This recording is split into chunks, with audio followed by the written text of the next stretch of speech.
Bruh, y'all already know what it is. Your boy Yaakov, what it do? The outlet to reality, the holdest podcast in Vegas and Chicago. What up?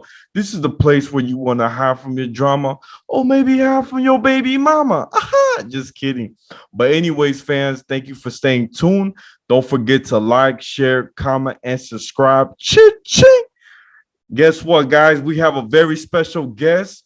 You're not going to believe it. I had him bring her back. Give it up for my brother, Mike. What's up, brother? Hey, shalom, Yaakov. What did it do? Now, real quick, guys, I want to share a story that happened to me from the past, okay?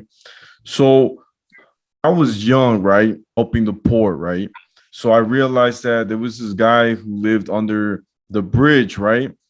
And from my place, like maybe 2 blocks by Blue Line, right? And I went there and I was like, man, you know what? I should go talk to him.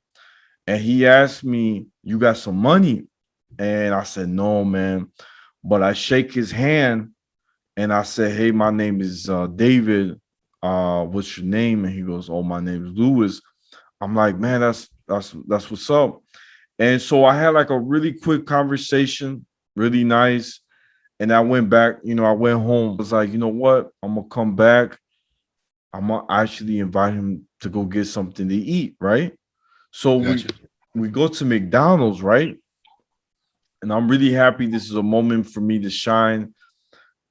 And I'm kind of scared because I thought that at any moment, your boy was about to get robbed. You know what I'm saying? Oh. So because you don't know, it's a stranger. You don't know what's going to happen. So I told him, look, man, if the police stop us, just say you're my dad. That's it. Solve the case. You know what I'm saying? I found you. So he's like, okay, let's make it happen. Poppy, where you been? And so when we get to the restaurant, right, it was McDonald's. We get there and I'm like, look, man, pick whatever you want. Don't worry about it. He actually, picked his food, the chicken select. I'm like, cool. I'm ready to run my car, and my car got declined. Now I feel embarrassed because, bro, I'm inviting this guy, and I'm in high school at this time, by the way. So I'm like, man, I know I got like $20. Like, I know I got in my checking account $20. Hold the lady, run my car again. And decline. I was like, damn, bro, I feel so bad. He goes, bro, if you ain't got the money, don't worry about it. We go another time. I was like, nah, bro, I know I got money. I was able to swipe actually the lady, she noticed that I guess she could tell I was trying to do something good. So she's like, give me 1 second. She goes in the computer and she actually, I think she put her discount, because the price went from I think $6 to like $2. Okay. So when I ran the card again, it got approved. Okay. All right. So I'm like, all right, we're making progress. So we get down, we're sitting down. So Lewis, right? I said, Lewis, before we eat, I always like to make a little prayer, right? So when I was praying, I kept my eyes open because I thought he was going to dip with the food, right? Like naturally. And we ate together. And I told him straight up, I said, look, Lewis, the reason why I came and I pulled you to the side, right? And I wanted to take you out is so you know that you have a friend. What's your thoughts about my little story before we get to you? I live in Chicago. You know how it is up here. And in this city, for some reason, like ethnicity and, culture is like always at the forefront. So my first thought was like, what nationality was he? What was his way of life, stuff like that. So, was he younger? Was he older? He was actually old. He was, you're not going to believe it. He was white. He was a white guy. Okay. I'm not, I thought he was like Hispanic and something like that. I didn't know. So I got to ask. As an older dude. Okay. Well, was he like, what was his backstory? Like how he wind up? And like what train station was you by? Okay. You know where the Montrose Blue Line is? Yeah. Okay, so it's like by my house. You know where my mom lives? Yeah, for sure. So right there, that blue line right there, that's where he Okay. lived, like under the bridge. Wow. Like, was it like under the bridge where you could see him, or like under the bridge in the cut? Like you could see him, like all the cars they Okay. drive by, you could see him. But he's been there, bro, like no lie, since I was like 14 all the way till I was like 17. And the crazy part, we're both Leos. Okay.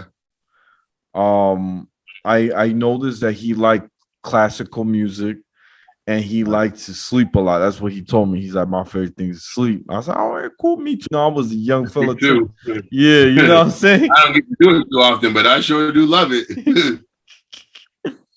But yeah, man, it was a very one of the biggest risks I've ever took in my life, to be honest. How what happened to him? Were you like, did you stay friends after that one time, or? No, so we became friends for a long time, and um when he passed away, he actually passed away.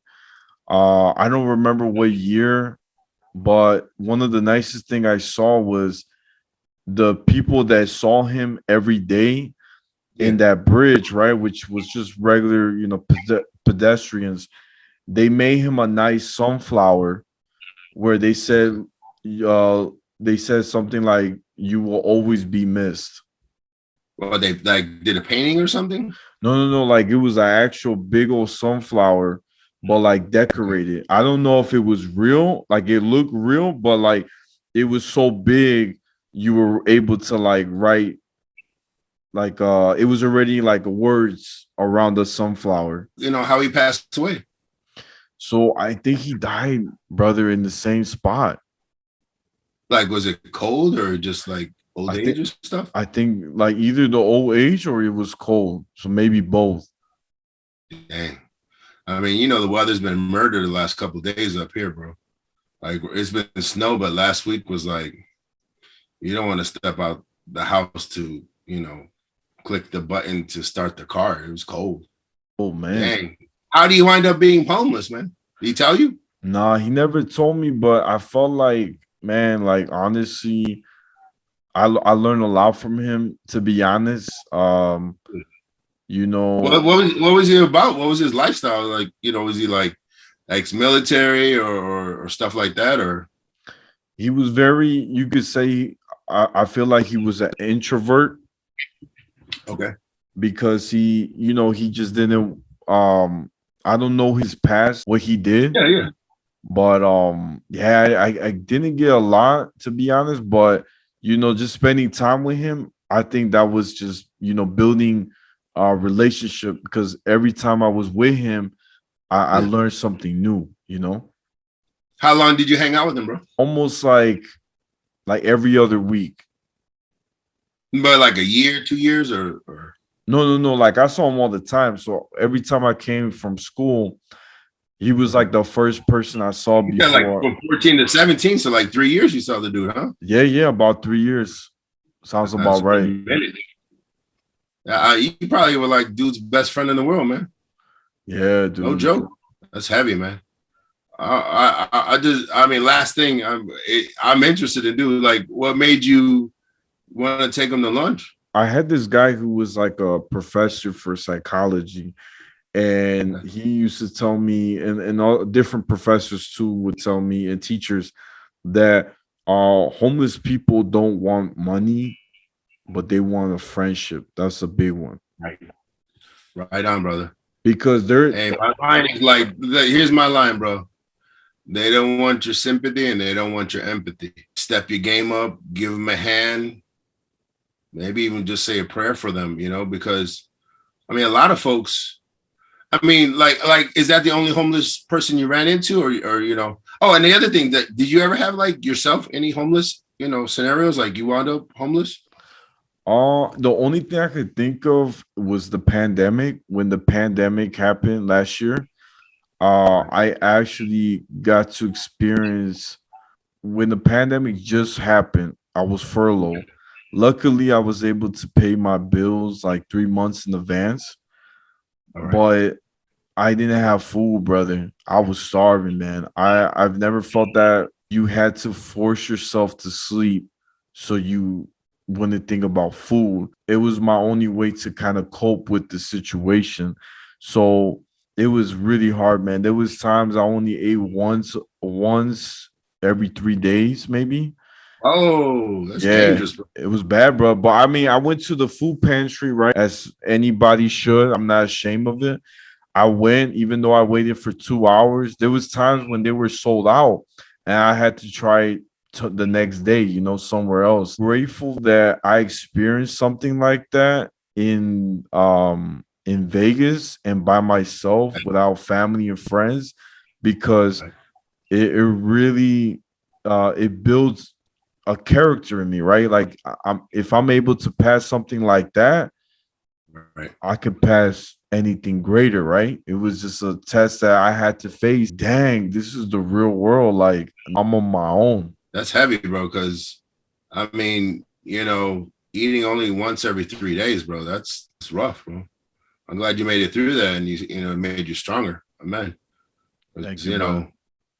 a lot of folks, they ain't gonna make it through something like that, bro. A lot of folks would have just packed their bags up and went back home to their parents, but you stayed strong and you work your way through it. You found a way, So Baruch Hashem. Amen.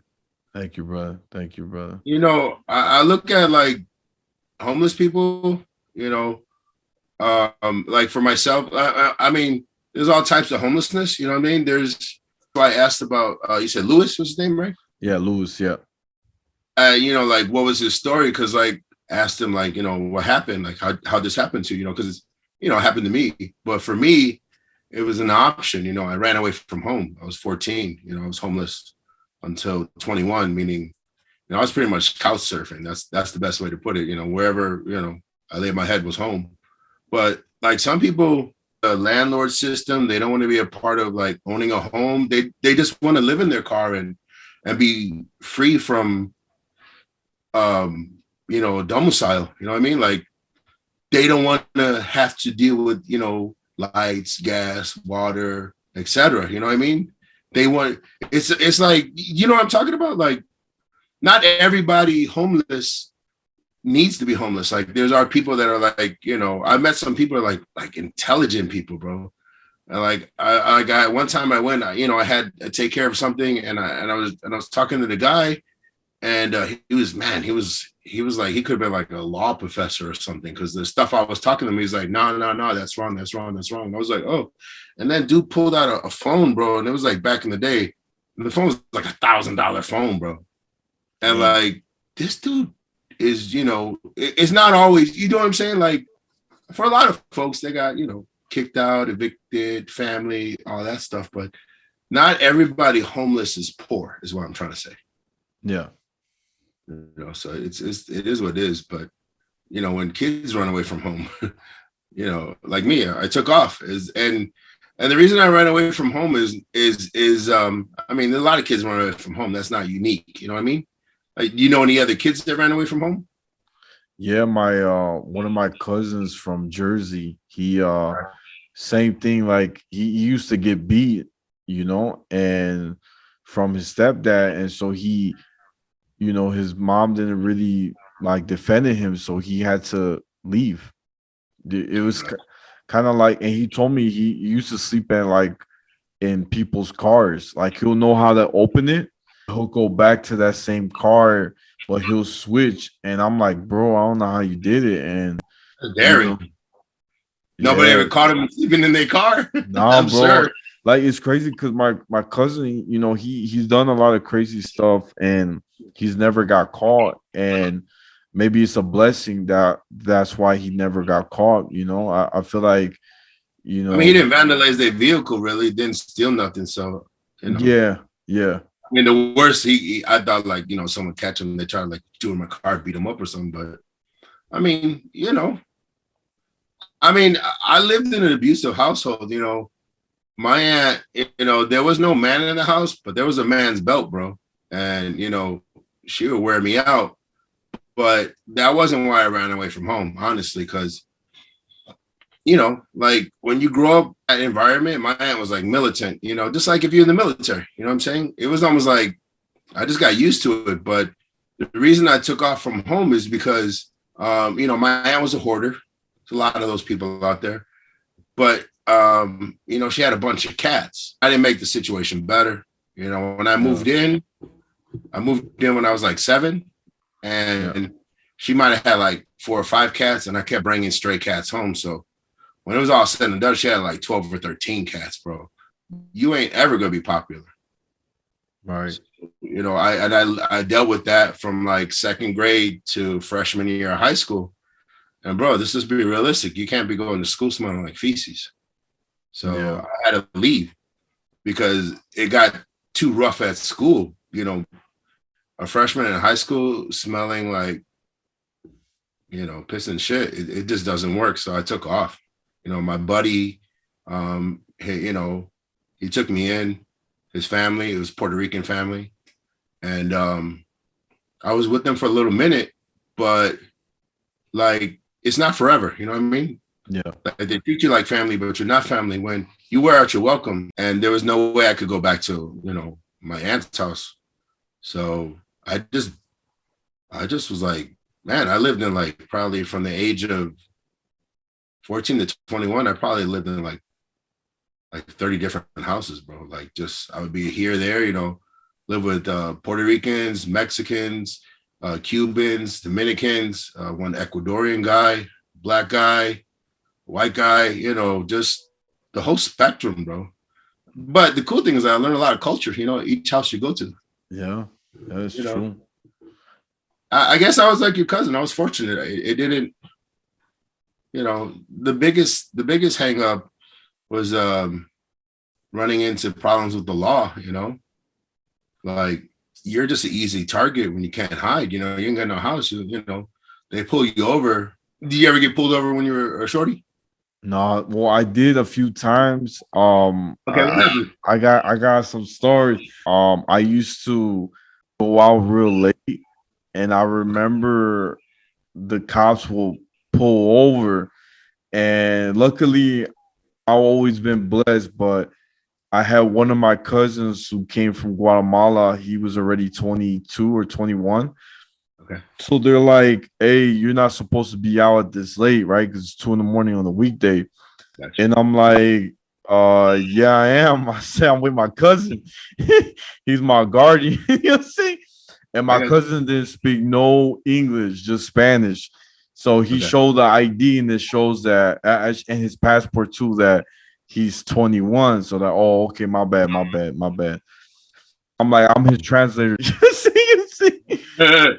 Hey, that's love, bro. Because the crew I always ran with, we were all the same age, and when they would nab us on that, what they call it, when you out after hours, man, I forgot, curfew. Yeah. Chicago is like, you know, you breaking the curfew. You know, you remember that old thing on the TV? Be like, it's 11:30. Where are your children? You know, you remember that on the TV? Hey, that's old school. But you know, but they would nab me, and a lot of times that would just be it right there, bro. You know, I get hemmed up because I was out late, and they would see me as an easy target. Because when you're on the streets, you know, you're on the streets more than you're like, you know, so you don't wear out your welcome. You try not to be home that much, you know, wherever that home is. So, you know, and like when you think about you know, the homeless population, like all the stuff that got them there, you know what I mean? Like think about this right now, like what's happening with the whole crazy weather in the world, right? They're homeless, bro. Like tornadoes came and snatched their house, forest fires, volcanoes, you know, all like these natural, you know, disasters. And those people are homeless just like that. So, or like even in Chicago, you know how it is, like I was at this one place, man, and they condemned the whole building, bro. There had to be like, man, it had to be like over 100 units in the place, man. And the building was under so many code violations, like fire hazards and all that stuff. And they shut the building down. It's like, whoop, Like everybody, you got 48 hours, you got to get out. And just like that, because, you know, the landlords were like slumlords, 100 units, bro. It had to be maybe like 250 people. You know what I'm saying? You figure at least 2 people in each apartment. So you just never know how you're going to wind up being homeless. So it was just like, it's easy to become displaced, you know, and then there's other stuff you think about it, like, you know, domestic violence, you know what I'm saying? Women leaving, you know, obviously child abuse. Sometimes like, you know, people got like Section 8 and all that stuff. And Yeah. like you know, the cops come to your house, you know what I mean? Like, yeah, cops come to your house for whatever, like whether it was a domestic thing or the music was too loud, or, you know, back in the day, oh, we smell marijuana or something like that. You get locked up and you lose your Section 8. So there's so many different scenarios how people wind up, you know.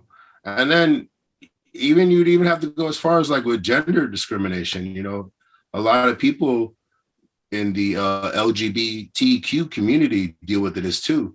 So like it's everybody. Like at any second, you could wind up homeless in Chicago, bro. I like to say this, and you know, it's illegal to be homeless in Chicago, bro.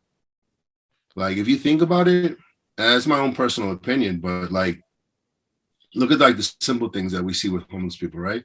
So no loitering, right? You can't hang out wherever you want, you know what I'm saying?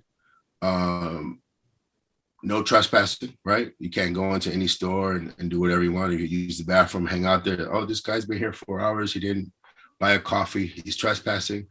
You got locked up.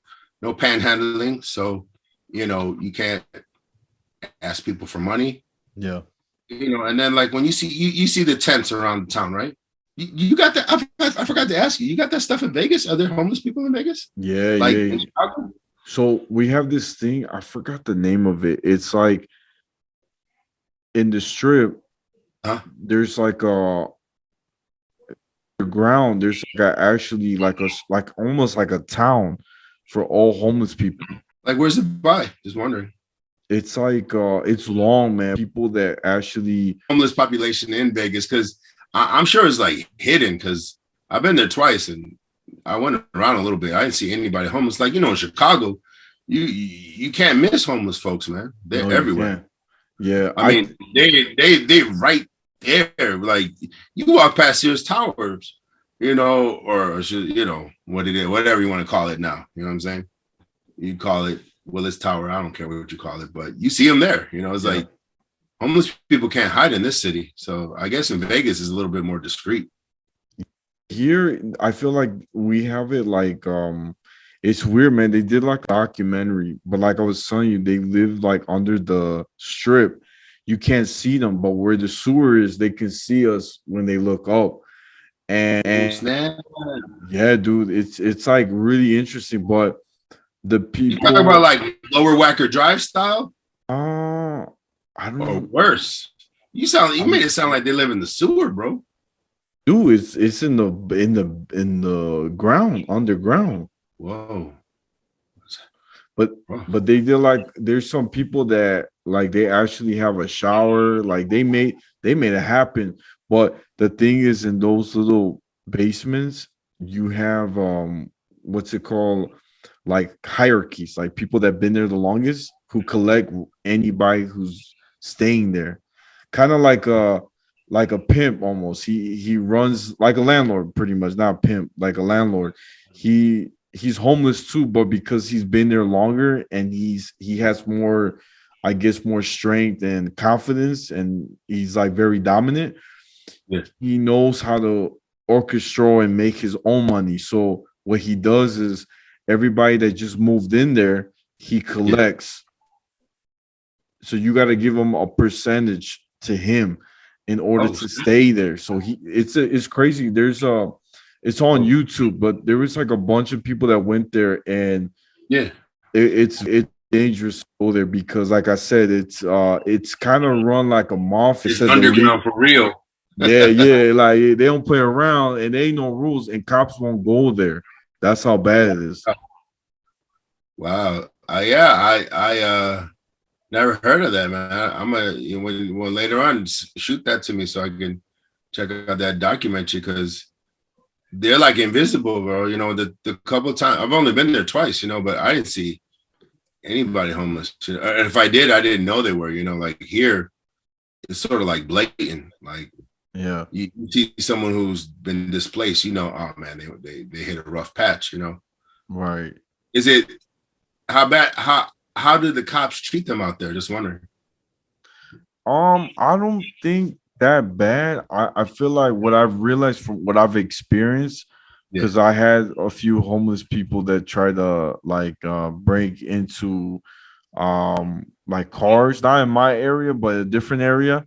And all I see is that the cop would just let them go the next day. They'll just take them and bring them back out. Okay. Take them Yeah. into the station. I got you. I was stuck for a couple of years, right? I'm just saying, realistically, I honestly will put myself in jail to just, especially because Vegas is so hot. But if I could be there and get 3 meals a day, I could get a free education. I may have to protect my life, right? If I have to get into a fight, but in a way, you got a bed. You know what I'm saying? And you No, don't put. it's sad but true, bro, because like that's something that I've learned over the years. Like a lot of folks that are in jail, like I said, you know, they had a run in with the law. They got locked up. And you remember how it used to be 3 strikes, you're out. You know what I'm saying? So Yeah, there's a large population of homeless people, just like you said, they live in the jail. Like they get out, they do something stupid just so they get locked back up. Because, you know, I mean, and that's like I'm not, I can't, you know, don't quote me, but I think that is something that the police in the city keep track of. Like when they lock you up and they ask you, you know, what's your address, and you say I'm homeless, they write that down somewhere. So, yeah. you know, you know what the population is in Vegas of homeless people? Like, No, I know LA, to be honest, you're gonna be shocked, but statistically, LA has the highest. Go back to LA.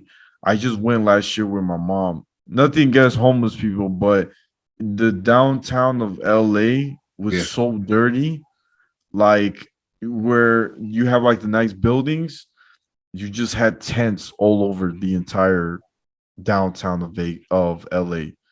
And I didn't like that because it doesn't look like a downtown. It looked like almost a shelter downtown. But and I was like, yo, this place looks so dirty. And then LA, you're gonna notice there's a more younger people that are homeless because what you if you look in statistics, a lot of young people they go to Hollywood, LA, because they want to be a movie star. You know what I'm saying? trying to make a name for themselves. You're right. Right? They drop everything.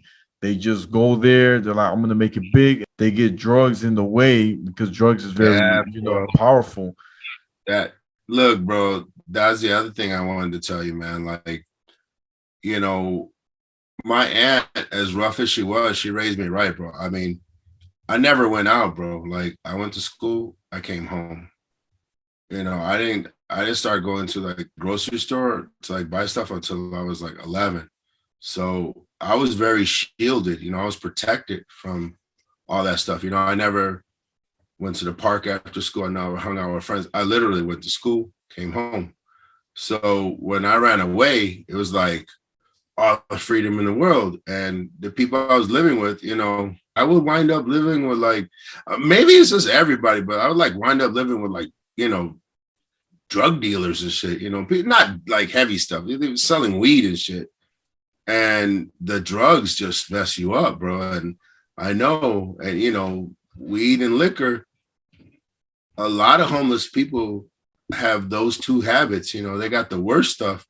You know, I never got involved with like the heavy stuff like coke or crack or heroin or meth or anything like that. You know, I tried some like, you know, mushrooms and stuff like that. But a lot of homeless folks, you know, like just to fit in, they do that stuff. You know what I mean? Like, you know, when you're homeless, you're about that life. You know what I'm saying? And, but drugs and alcohol always, it like drugs and alcohol extend the homelessness, bro. you disorderly and bam, the cops lock you up. You know, he's like it's really a vicious cycle, man. And I mean, you know, just because I've been, you know, I told you about this organization I've been working with, I've been learning a lot of like statistics. And one of the things I learned about LA is that for this year, they put aside things like $790 million to help with that problem that you're talking about. You saw up there. And I think Vegas put aside like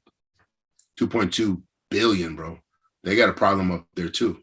Wow. But Chicago, yeah, 2.2 billion for New York, 26 million for Chicago. I mean, that gap is crazy. So this city's not like.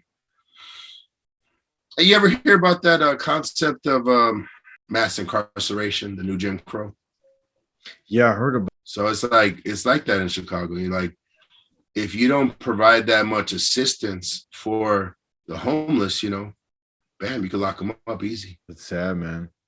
It's rough, but you know, try to change things. But it's like one time I got locked up, bro, just once.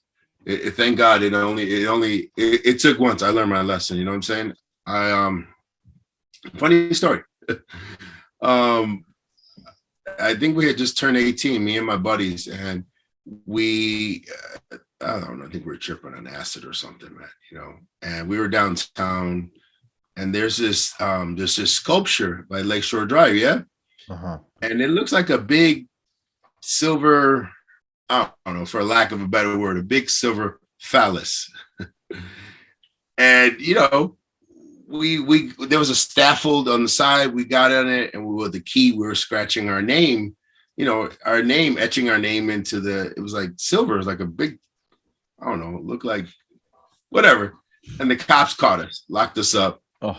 And, you know, we had to do community service to repair the sculpture. It was like Jane Byrne had put it there for, you know, the lesbian, gay, trans, bi community. And we defaced it, you know what I'm saying? So each one of us had to do like 30 hours of community service to come up with the money to make the repairs, like they would come shine it out or something. And I didn't finish the community service, like for other reasons. And they issue a warrant for my arrest, you know what I mean? For not finishing community service.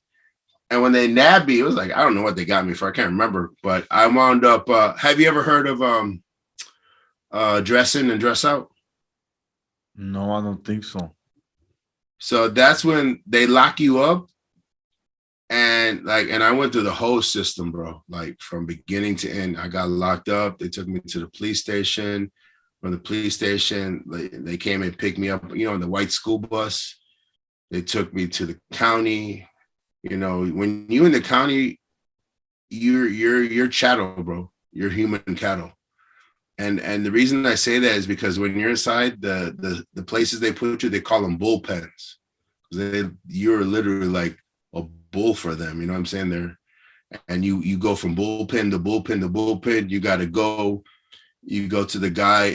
They do a chest X-ray, and then you got the crazy dude with the Q-tip. He sticks it in the tip of your penis and twists it, pulls it out. Make sure you don't have no venereal disease. You go over. They draw your blood. Take your clothes. Finally, you wind up on the cell block, you know? And I get there and like, you know, you got to take a shower. Like, that's like, it's like when you get there, you got to take a shower because they come and mess with you when you're in the shower. Like everybody's in on it, bro. Like, you know, the jailers, they're like, all right, you got to take a shower. You just got here, take a shower. You go in there and jailers walk out and then they come in there and they're checking your body to make sure you don't got no tattoos on your body. Like the people on the deck, and they're like, all right, he's clean, you know, all right, he's a neutron. And you get out the shower, and I was like, you said something like about my shoes, like, go ahead, take them. I don't care, I don't need them. They're yours. And, you know, he gave me some his shoes, you know, we swapped shoes, like, yeah, whatever, man, they fit you, take them. You get to your cell block, you lay out, you know, woke up, you know, dude told me in the morning, he was like, all right, since you're a neutron, he's like, when we line up to, you know, go places, you know, he was like, you know, the folks in the front, neutron in the middle, people in the back. If something goes down, pick a side. You know what I'm saying? Something like that. And I was like, What am I gonna do? I don't know what to do. I'm not about this. I'm not bowdy. Oh man. And then, bro, like I went to like BAM. Now I got the DOC suit on. They put me back in the white school bus. I go back before the judge. The judge says, "Well, how come you didn't finish your community service?" I told him what happened. He said, "All right, time served." And it was like 30 hours through the system from the time I got arrested. Yeah. And they call that dress in and dress out. And that was enough for me, bro. Like 30 hours, I was like, I'm not going to get locked up anymore. When it was all said and done, it might have been like, they gave me a bus card. Once you finally out, gave me a bus card. I went home and I was like, oh, thank you, Lord. Like, thank you. I'm not there even 2 days. So that was good enough for me. But for some people, that's just like initiation. You know what I'm saying? Yeah. And they become repeat offenders and they just like you said, bro, it's a meal, 3 meals a day, warm, cold, whatever. They never escape the system, bro. So Baruch Hashem, I consider myself fortunate. Wow. See, like for me, I went to, when I was young, I used to go a lot of house parties, right? Just to meet some girls and like, be like, man, she cute. Let me take her out on the date. And then, but like the crazy thing, one time, one of my friends, she had like her party, right? And it was a house party. And I raided. So cops came, pulled up, whoop, whoop. Your boy dipped, right? Now I forgot my backpack. And so I actually went back. You know what I'm saying? Back into the Lions Den, huh? Right. And the officer's like, what are you doing here? I said, oh, my friend told me I could come pick up my backpack. So he told me this is the best time to go pick it up. They're like, what color is your backpack? Oh, it's blue. It has like the eagle, golden eagle, whatever. It's blue. And they're like, okay. They found it. And this is funny, man. I'm praying, man. I was like, man, you know me. I was just trying to have a good time. So they actually pulled out the flashlight and started looking inside my bag. And luckily, it was a birthday party, and my friend, she actually wanted a Quran, so I got her one. And so when they checked, they're like, we're gonna see if there's any drugs in here. I said, go ahead. And with no drugs, and they're like, what's this book? Oh, it's the Quran. And she goes, you don't got drugs in there? I'm like, nah, but you could check. She's like, why do you have it? I said, I like to read and investigate. You know what I'm saying? I want to be like you.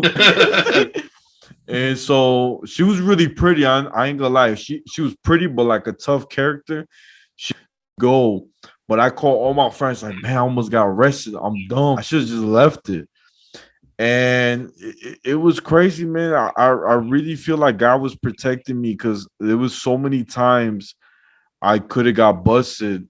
And, God just, he protect me. But after college, I gotta say, man, I've got pulled over in Chicago more than I lost count how many times I got pulled over. And every time I got pulled over, I got scared, brother. Like, I don't know if I told you this, Mike. Tell me. So I was driving. It's a Jewish area. It's the I'm trying to get the word. West Rogers Park. There you go. Oh yeah, man. I was over there yesterday. I know what you're talking about. Okay. So I was driving there because my job used to be there. I don't think I told you this, Mike. I was driving and I passed a stop sign. But I stopped, but like 2 seconds, and I just went.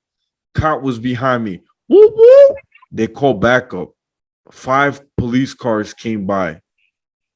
Oh man, this is the part I die. You know what I'm saying? I was like, I'm gonna make my last prayer. I said, look, man, I ain't trying to die right now. And I got scared. People don't understand is black and brown, we're the most to get incarcerated, go to jail. Definitely get locked up all the time, bro. and we get killed. Hey, and you know what? Like, I think it was 4 in 5 people in Chicago that are homeless or Black or Latino, bro.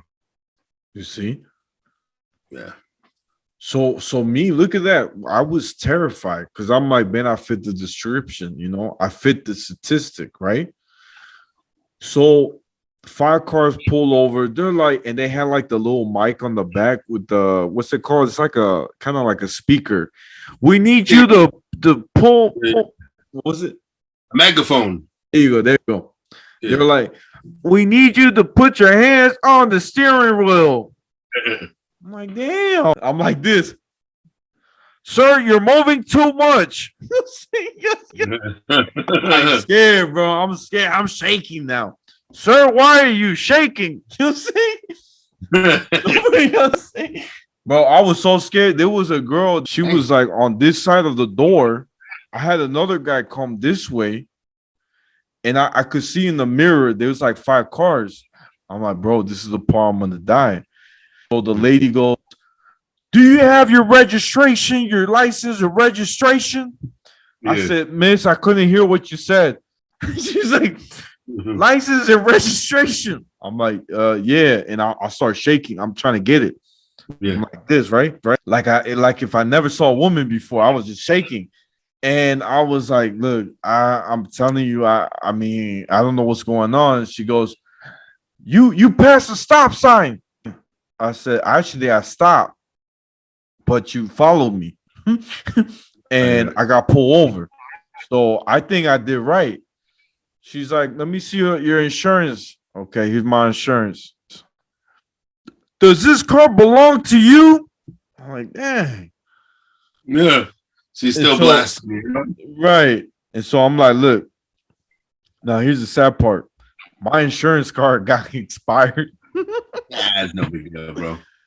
She said, go to court, but they make a big deal about it. Oh, she made a big deal. Oh, snap. She's like, I gotta call my man, what's it called? Lieutenant? Yeah, sergeant or lieutenant. Yeah. Sergeant. Guy comes in. He's like, okay, where's your insurance card? I said, look, man, my insurance card expired, but I got the temporary. I'm waiting for it to come in the mail. Right. Said, that doesn't count. I can't accept that. What they do to you? If you don't give us the insurance card, you're gonna get a ticket. Okay, that's not bad. And I'm like, man, for real. And so I was like, bro, my insurance told me that I can this while I'm driving, He's like, but it doesn't count. I say it does. So what I did was I went in the app, right? And I went to look up my insurance. And I was taking long because I didn't get a signal some reason. And he goes, you're taking too long. Can you hurry up? Like, damn. I'm like, damn. I'm like, look, I'll be honest, officer. I pay taxes too. So you have to wait for me because you pulled me over. I got all the time in the world. You too. So you got to wait. Right. Let me look for it. Just give me a sec. He's like, you're taking too long. I'm going to give you the ticket right now. Damn. Gave me the ticket. And you got a court date. You got a court date next month. Here you go. Like, damn, I got a court date. And this is not like the regular ticket where so I've got tickets before. Yeah, you went to administrative hearings, bro, where you got to show up. You can't just pay it. Yeah. So I was like, damn, bro, this sucks.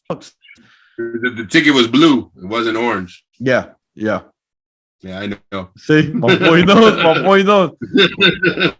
But I'm telling you, fam, like I get really scared, man. Like what happened at the hearing? So at the hearing, they actually showed up, all those cops. So the whole slew of cops, like, there it is. Yeah, it's funny. Got them now. Right. They're like, if we don't show up, you don't have to pay the ticket. They all showed up. I'm like, damn. It's like the people's court, right? He's like, here comes Yaakov. What to do? He was pulled over running a stop sign. I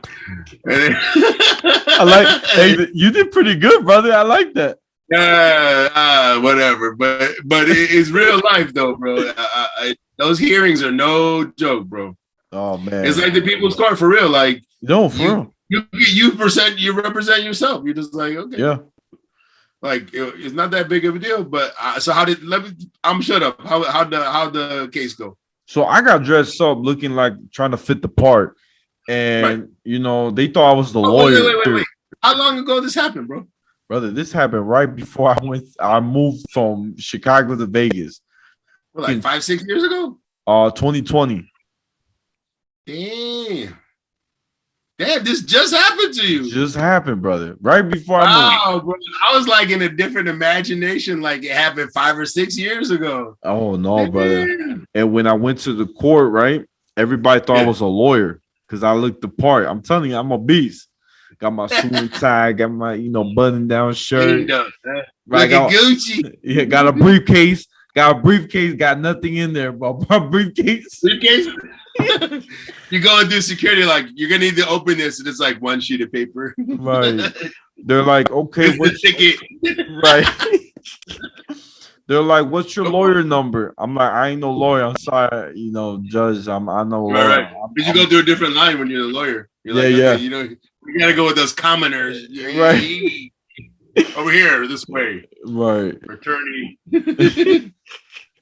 But Okay, it was crazy because when I got there, I the lost. envelope. Yeah, I didn't win. I lost. So I had to pay. Oh damn. Yeah. I paid $480. Damn. They hit you like the max fine plus court fees. Yeah, he's like, he said this won't go on your record, but you just pay it off. If you don't pay, it'll go on your credit record. I'll tell you that much, brother. Yep. Did you pay that? I paid the same day. I said, man, I ain't got no money this week.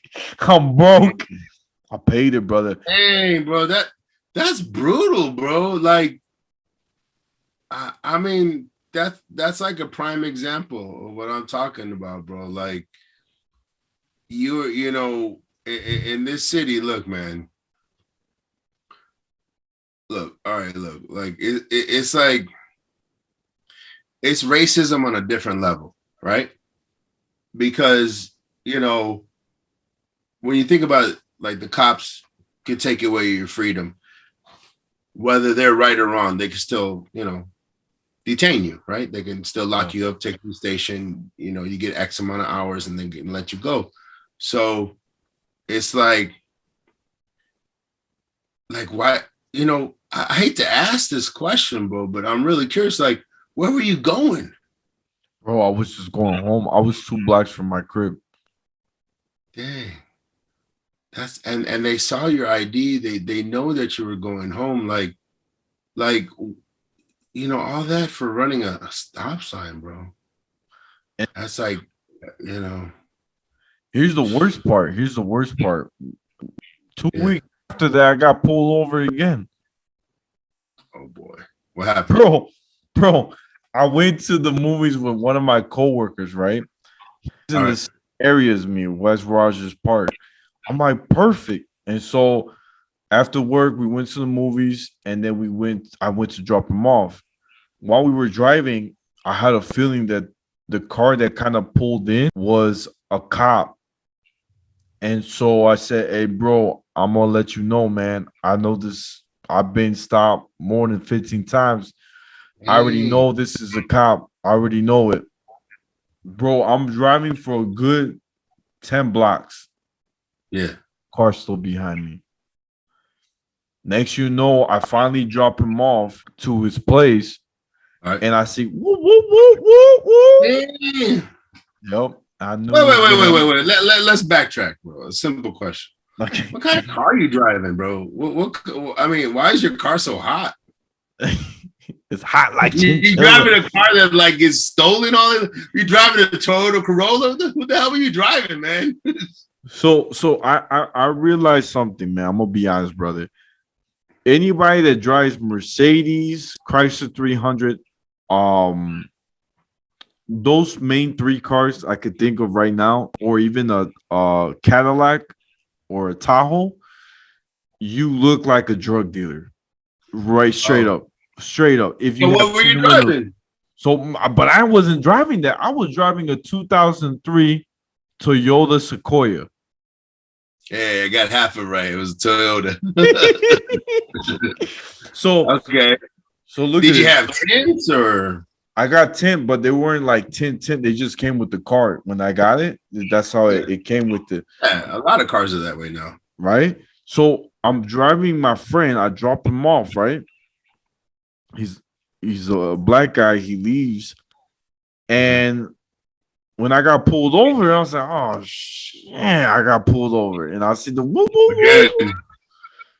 Man, another 400 ticket. You know what I'm saying? Come on. Oh, the officer came out. He actually was pointing a gun at me. Dang. Yeah, he goes, "Do you have any weapons in the car?" That's what he told me. I said, "I ain't got no weapons in the car, officer. I'm here and I got my hands on the steering wheel. As you can see, I ain't trying to grab nothing." "Okay, and what are you doing in this neighborhood?" "You clearly was following me because I just dropped off my friend to his house. Right. So I don't know why I got pulled over." "Oh, okay.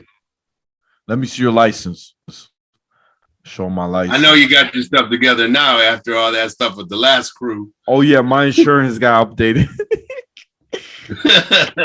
You had a laminated that card. Here you go, officer. Right, here you go. Merry Christmas. So, bro, it was so bad. And then he was like, "Is this car yours?" I said, "Yes, officer, it's mine." Yeah, he was just being like a jerk. And dude, you know what I thought you were gonna say, bro? Honestly, I thought you were gonna say the cop that pulled you over was one of the cops that pulled you over last time. Oh no, that would have been crazy then. Hey, that stuff happens all the time, bro. Yeah, this guy was different. He was like, I could tell he was like he was brown skinned. I don't know what race, but Gotcha. For sure, man. I was really terrified, bro, when he was in my face, and right away he thought I had guns in the car, which I didn't. And I gotta say, bro, I really thought I was gonna die that day.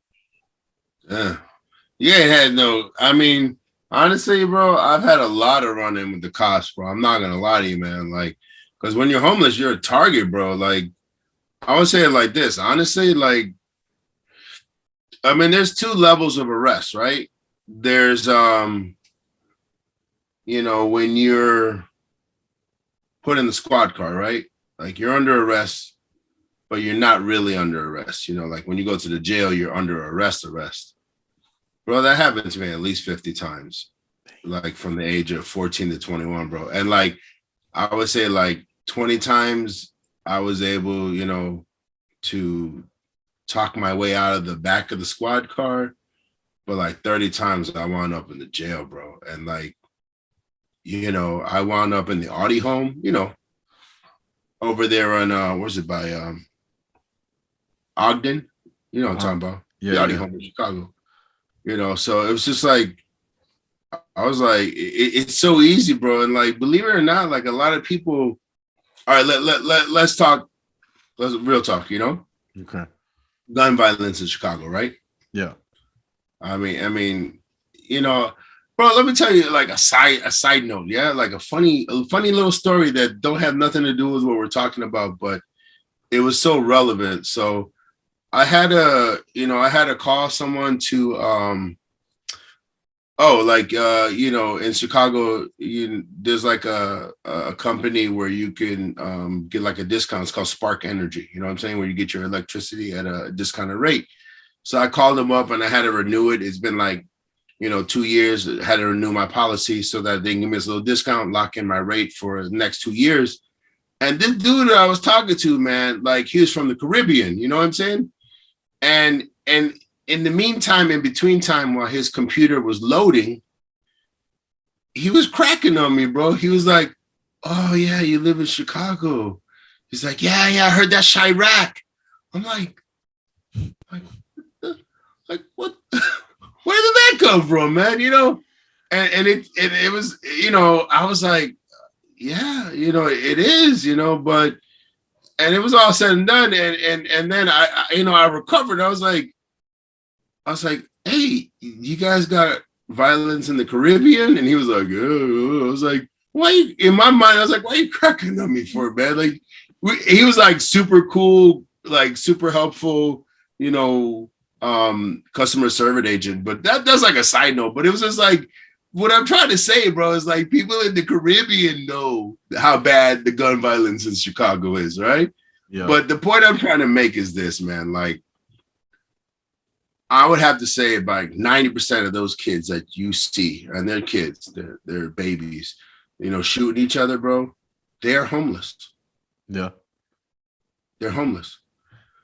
And that is that residual incarceration thing. You know what I'm saying? Like, you're homeless, you got nowhere else to go, nothing else to do. Some fool says, here's this, here, take this piece, go do this dirt. I never got into gangs, bro. Like, thank God. Like, but all the people, that I was living with, most of them, like the houses, those couches I was surfing on, like, Cowabunga, whatever. A lot of them, if they weren't like in a gang, they have some sort of gang affiliation, because in this city, you need to know somebody to do something. It's like that from the top down. You know what I mean? Like,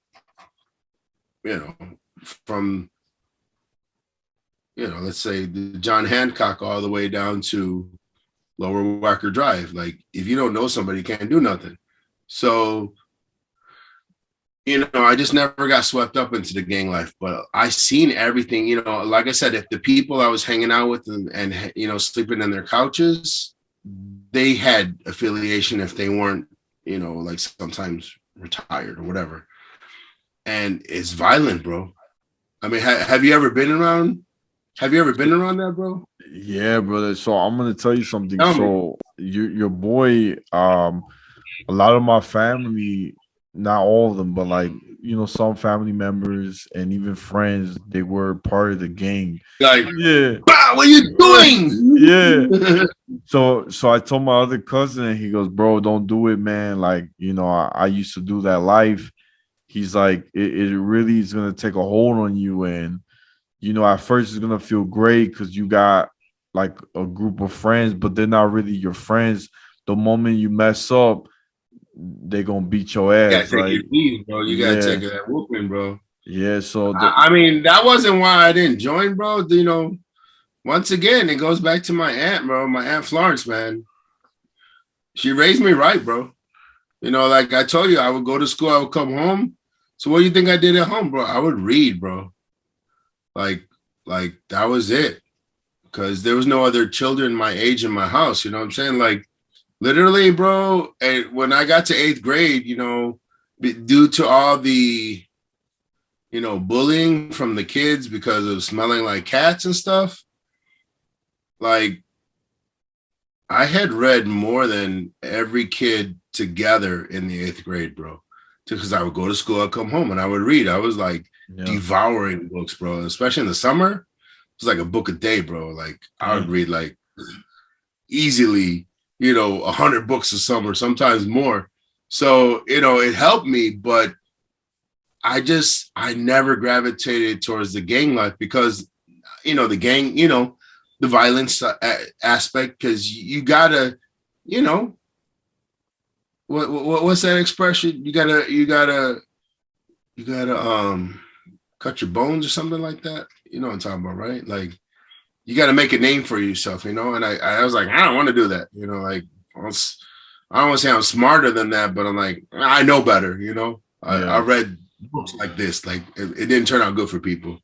So, but the main incident I had with the gangs, and I've seen it all, bro. Like it's like documentary style stuff. I seen them slanging, I seen them banging, I seen them violating people I seen them, I was with some dude, we got shot at, and then like a couple months later, he got killed. He was in the wrong place, wrong time. Friends got locked up, did some time in and out and all that stuff, bro. Like, I seen him you know, chopping up coke, adding the powder, cooking up crack. I seen it all, bro. Like really, like when you're homeless, you just wherever you could go, you're there. You know what I'm saying? But it for them, it's a real lifestyle, bro. Like it's real. But the thing that happened to me that really spooked me with that and you know that side of the world is like I was living over by North Avenue in Kimball. You know that area, right? Humboldt Park. Humboldt Park, yeah. And I think over there, I'm not going to name them. No need to give them any credit. But, you know, when I was homeless, like I stayed with one dude and then I stayed with another dude, like, you know, two main people. You know, I told you the Puerto Rican dude and the other dude was Puerto Rican too. Ironically, they both were named Hector. You know, one was Heck Ball, the other one was Heck Dog. And Heck Dog, you know, he'd sell weed, you know what I'm saying? And because I was a little pothead, you know, we was really cool. And I never stole any money from him, never stolen any weed from him, never messed with his old lady. So he took me in, you know, and he actually the one who got me a job when I was working at the airport, you know, through a friend. But he got me like my first apartment, you know, I saw you until I was 21, right? So he got me my first apartment because he knew how to work the system and talk to people and fill out an application. Got me an apartment, bro. It was nice. It was a 3-bedroom apartment, but it was right there in the hood, bro. Like hood, bro. Yeah, Park is not no place you want to stay, bro. Yeah, that's the hood. I mean, it's better now. It's been gentrified over there, but back when I'm 42. Back when I was 21, it was hood. And so anyhow, you know, and like one day I came home. And, you know, you got to be friendly with the people over there. You know what I'm saying? And because I'm a neutron, they're like, all right, cool. So, and like, there was some dude, I don't know what his name was. Maybe his name was, you know, Pablo. I don't know. He was on the porch. I brought her. I said, hey, you can come on in. He was chilling. We would drink. He would bring females over, so forth and so on. And then like on Thanksgiving, you know, like hold on, I'm sorry, let me backtrack. So one time I came home after, and you know, this guy Pablo that I was cool with, I don't know if that's really his name, but whatever. And I came home from work, you know, I was working downtown. I came home and bro, they were having a junta in my backyard, bro. There was like 30, 40 of these cats, bro. Oh my gosh. It was a gang meeting in my backyard, bro. And I was like, and that one dude that I was cool with, it's like, oh, he's cool. And I went up to the house. I was like, whoo. Because I mean, you know what a junta is, right? Yeah. It's like a meeting. Go ahead, explain to your fans, man, so they understand the gravity of that, bro. All right, guys. So I did a stand-up about this. So pretty much I always said this. I think I'm the first one to come up with this, but little sidetrack. Fraternities and gangs are the same thing. I'm gonna be honest with y'all.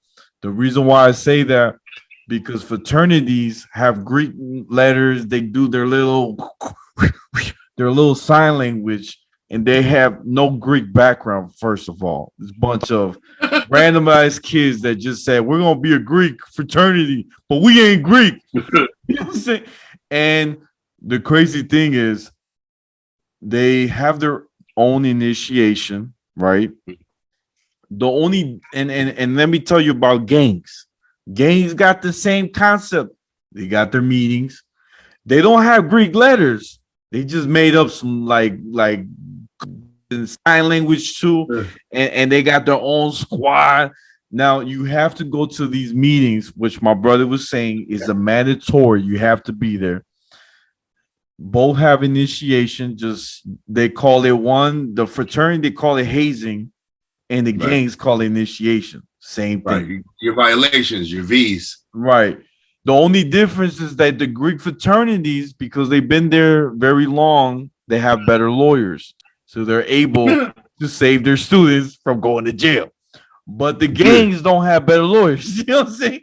That's the difference, but they're the same. They're just one is like, you could say it's in the college world, and the other one is like the free world in a way, Street like life. street Street life. life. You can join anytime, any hour. Bro, But have you ever witnessed a junta, bro? no, bro. But this is my scary story. Man, it was like walking into a cloud, bro, of darkness, bro.